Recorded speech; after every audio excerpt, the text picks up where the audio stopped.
girls tend to have different approaches to the business. I Yeah, think we look at it as more of a recreational activity where they're more like it's something you have to do. Yeah, I get in, Not get me. out. Sometimes Get that's going. my. I agree. Get in, get out. See, that's not. Sometimes like Although that time in my morning is the only time I know that's me time.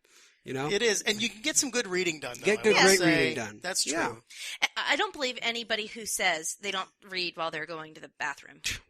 I have a whole audience of it. That's the only place my stuff's worthy of being read. People used to tell me, hey, "You're full of shit, Ross." I'm like, I hope so. Like that's where you should be reading my stuff. Like That's on a the good toilet. idea, though. And when you were in print, you could Yeah. use it Yeah. both ways. I still, when I visit my parents' house, undoubtedly I'll walk into their bathroom to use it, and the toilet paper or the newspaper is laying on the floor. Sure. I'm My going dad to tell does it, my you brother guys does it. on the next episode when they do the next episode. If we're talking here, I'm going to tell you guys a story about the millennium and how I welcomed it in. That'll be interesting. I'm Yes. guessing it has to do with poop. How did you make Yeah, that really. connection? It does, but it's if only it were that simple. Interesting. Yeah. So that's next time when we're talking here, how Rob and Poop welcomed the year 2000. Oh my. I can't remember you know what? I think I was in State College. I think my friends and I went back to State College for the millennium, and we had a party in State College. I have What do you have no to do? idea how I You don't celebrated remember? the millennium. I think I was just at home. Chris was like ruminating. Well, because we had a two-year-old daughter at the Yeah. time, so Oh. a 3-year-old daughter, so we were home. But that's when you needed the Amazon. You'd have loved shopping for stuff online then, right? well, I think they had it. I don't know. Maybe they didn't have it. Well, back I then. don't we think. weren't buying stuff online in 2000. That's true. You're right. In the year 2000. What was that? Was that That Conan? was Conan. Conan, yeah. That was Oh. Conan. Yep. Yeah. That was back when Conan still had a future in this industry. Oh, too. that poor was a long Conan. time ago. This is We're Talking Here, the Upgroove Podcast. Please go to upgroove.com. Happy birthday to us. It's how long should we celebrate our birthday? Oh, some A people month. have birthday months. Yeah, So why not we have a birthday month? I think we should too. And I we mean, need to technically, it could just be our birthday all the time. Nobody's tried that. That's true. Like but the one- I like having a finite birthday. But I see in our house we do a weekend. Yeah. Yeah. It's kind of a weekendish thing. It's kind of unspoken. But I know people who do have a birthday month. Yeah. My I birthday don't month. celebrate my birthday, so I don't. We should not celebrate your anymore. birthday no, this year. I don't celebrate my birthday. I feel like We should celebrate your birthday. no, this we year. shouldn't. My It's big. birthday's election day this year. So. But I always felt like the person who should get gifts on my birthday is my mother. I literally did nothing. Like the day I was born, that was happening. Like I wasn't really like, and if I did any work, I don't remember it. But I feel like if you're a woman and you've given birth to somebody, you're the one that should get the presents on the birthday. Like at the end of the day, Well, all I that's- did was show up. That's true. You know? You were an inconvenience. Basically. Yeah, Yeah, really. basically. Yeah. Yeah. Of course, then that would reverse the whole birthday thing in general, right? Like technically, then men would never have birthdays. Good point. Yeah. I'm okay with that. I don't need another birthday. I don't need either. Well, you do need another birthday. We don't want you not to have another birthday, literally. Yeah, it'd be bad for the podcast if you didn't have another birthday. If you're not going to have another birthday, at least do it on the podcast so we That can would- get yeah, ratings. Get it right. Yeah. Chris Yeah. dead. Happy birthday, Upgroove. So what do you think about that, Chris? Chris? Chris. Chris? My God, we just ordered him toilet paper too. That's right. Blame the you know Russians. something else I get on, and I have got on Amazon, is Chex Mix. I could no. Wait a minute. You don't even go to the store for Chex Mix? Hell no. If the I don't hell go is to- wrong with you, If I don't woman? go to the store for toilet paper, I'm sure as hell not going How for do Chex you get Mix. into the office? I've been starting to think like it'd be amazing. But she works from home a lot. Yeah. so, I do. You know.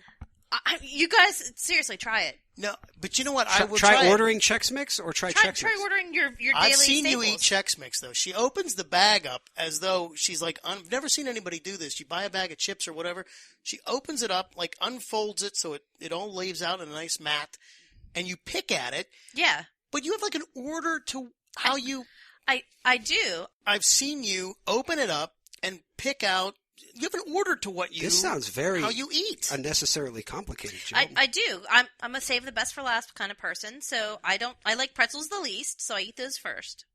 And then I eat the little round Dorito thingies next, because they're like, okay, but I like them better than pretzels, but not as good as the other Aren't stuff. those the Chex? Well, this was called the Keystone Party Mix, and it's what we have here in the office in the vending machine. So I had a little bag, and pretzels first, and then these little Dorito type things, and then the barbecue corn chips, which I really like. So those are third, and then fourth I eat the Cheetos because I love Cheetos. So, by the time you're down to barbecue, corn chips and Cheetos, you're like balling because that's your favorite stuff. I will give you this, though. I'm with you on the pretzels. I don't like the pretzels. I prefer Utz mix, snack mix, whatever they call it. To me, it's crack. It's wonderful. But they give me too many pretzels. I don't want those pretzels. I want more of the little wafer things that are thin bread wafers. They're awesome. But I think you should be able to go. This is what Utz need to do. On your website, give me a list of all the things that you put in there, and let me mix what I want. I want your own this. chip mix. I want give me 50% of this, 2% of this, whatever, and specialized customization snack mix. Yeah. Don't they have that at like some of the health stores? You can buy like that where like they sell the nuts. They have those other items. Maybe they do at health stores, but I don't want what's at the health store. You don't go to health store. Yeah. No. I've only had one handful of that type of snack ever, and I didn't like it, so I've never had it again. You don't like Chex Mix? The whole whatever. concept of I don't know Chex? which version I had, like if it was up, but like when I was a kid, I didn't really like salty stuff. Like I don't like potato chips. You don't? So I don't really like. I'm all in on sweets. Like I can do sweets like nobody's business. Like Right. But like Now, why don't they have a sweets mix?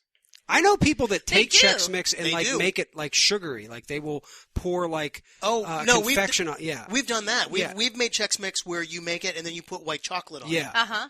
That's Puppy delicious. chow, it's called. But I'm talking about like a mix of Wait, like it's called puppy chow. Mm-hmm. what? Oh yes, actually it is. Yeah, You're right. you get the Chex I've Mix heard and you that. get powdered sugar and Yes. I've heard coats that. it, and it I've heard looks that. like puppy chow. That was a terrible name to give it. I'll make you some sometime. They have puppy chow. It's for No, but this puppies. is good. This is a good puppy chow. You wouldn't feed this puppy chow to puppies. No. would They'd be kill sick the like those dogs in Russia. No, although Yeah. my dog must have a stomach of stone because he has before gotten into like a half a box of chocolate and just eaten the whole thing. Guy's fine after a couple days. He's Yeah. fine. Oh, that's good. Should get him like some of those marijuana chocolates. See how that works. That might be interesting. What do you think he's doing over there? I don't know. Just let's watch. We I don't think that plant is what you think it is, but we'll just go with it anyway. Well, no, I've never really enjoyed the Chex Mix. I don't like potato. I'm just not a salt guy. Like when it comes to See, now I like salt and chocolate, the sweet and salty together. I do too. So that's why chocolate. I actually potato prefer chips. dark chocolate to regular chocolate. Not me. No. Like if I have chocolate chip cookies, I actually want them to be like at the most I want semi-sweet, and usually I like a little bitter with my. Well, Yeah. But No. In my mind, it's milk chocolate. milk chocolate. GTFO. Yeah. Well, no, I mean, I'll take the dark chocolate. Like my mom doesn't like dark chocolate, so she'll buy chocolates or whatever, and then I go over to her place and there's dark chocolates, nothing but dark chocolates there. I'll go ahead and eat them. But Why is white chocolate so maligned? I've always wondered I that. love white Me chocolate. too. I think it's the name. It baffles people. Like white chocolate. It should be named something else because I don't know if it necessarily tastes like vanilla chocolate. Well, it doesn't or- necessarily taste like chocolate. First of all, like dark chocolate, like everything that's dark, everything that looks like chocolate or has like a brownish, blackish color, right? Like it all kind of like builds into the chocolate thing. But white chocolate's like, wait a minute, is it white chocolate or just some white thing that we call white chocolate? Yeah. And I don't know much about white chocolate. And it's Is it very natural? sweet. It's very sweet. Is it natural or is it something manufactured? I can't imagine it's natural, but I'm sure it's manufactured. It's tough to Probably eat. why I like it. So. I mean, I know that like we got Palm Sunday coming up, so Easter's around the corner, which is like Easter and Halloween are the two big chocolate holidays, right? But I know like Saris, they sell white chocolate stuff and people love it, but I think a little white chocolate goes a long way. Although I like the flavoring of white chocolate in where they have like a coffee or something, like a white chocolate mocha. Like I like that, yeah. but I don't really like white chocolate. If you drizzled it on something, I'd probably like it, but like just itself, Well, at Easter, I would always get the white chocolate bunnies, and those would be my favorite. Oh, really? Oh, yeah. It literally hurts my teeth now if I put it in. It's like, oh God, that's sweet. But I'm like that with anything now. And I shouldn't say I dislike all salts because we've talked about it. McDonald's fries are. If you had white chocolate drizzled McDonald's fries, I mean, I might smile. that might not be terrible. Might not be terrible. It White might chocolate McDonald's fries? Yeah. Now, I'd literally do nothing except eat home. You I'd mean order drizzle. drizzle white chocolate on the McDonald's fries. I'd just order my toilet paper online. I'd need nothing else to sustain me in life. That's not bad. I'm still opposed to having the fries dipped in your Frosty. You're wrong. You're wrong there. That's good. Yeah, but no, I'm all about the I white don't know chocolate if drizzled anybody's fries. been more wrong about anything this year than you were about that. I don't know. I just... No, I know. No, nobody's been more wrong about anything this year than you were about that. I'll have to agree to disagree. I can't fathom that. Like, it's salty sweet I like, but then that's the hot cold thing. I think you have like an anti-cold thing that you're just like, we got to tap into this at some point. Anti-cold? Well, you don't like the snow. You don't want to mix your fries and your Frosty. I like the snow. I don't like driving in the snow, and Pittsburgh doesn't like me driving in the snow. I don't like the snow. But you'll go out in it. I will, but I'm worried she's not going to show up for opening day because there's going to be like a flurry. Oh, I'll be at opening day. Wait, Flurry's going to be at opening day? Yeah, he's the new Pirates starter. Oh, perfect. They're like, Cole, you suck. We need Flurry. I'd like to see the flower on the mound. I think that could be fun. I'm really excited about opening day because I You always guys are get big excited. Pirate fans. Yeah, I get excited every spring, and I can't help it. Yeah. I mean, I don't know. No, it's fun. Opening day is like the coolest day of the year because it's not really a baseball. It's not a sports day. I always tell people. You're right. It isn't. It's just it transcends that. Yeah. It does. I was trying to explain this to my fiance, who he's not. I mean, he's a Pirates fan, but he's not really an opening day fan. And I said, there's something about it. It's the whole hope springs eternal. Mm-hmm. It's spring. It's renewal. It's just that theme of it's regrowth. A bit of I always think though it's really a lot better if it is the first game of the year. Oh, absolutely. Like when you've played a couple, it's kind of like this year it's a Friday, which is a weird opening day because it's, I do like that they're always in the afternoon now. Yeah, I think that's cool. Because when I grew up, it was at night. And even if it's cold on opening day, if the sun is even buried by clouds, you're still outside on after a long time of not being outside. Whereas when it's at night, it just feels miserable. I remember I was in college and we came down, some friends and I came down for opening day. And we had tickets, but we didn't have anybody that we were coming down to see. And we ended up, I don't know how we did this, but we ended up sneaking into this company's party where they were having a tailgate party, but it was a big company and it was a big shindig. And we just ended up, somehow we found ourselves in the buffet line. And we're like, this is great. This was at Three Rivers? This was at Three Rivers. Yeah. I think it was like one of the last seasons. Maybe it might have been the last. The last one was snowed out.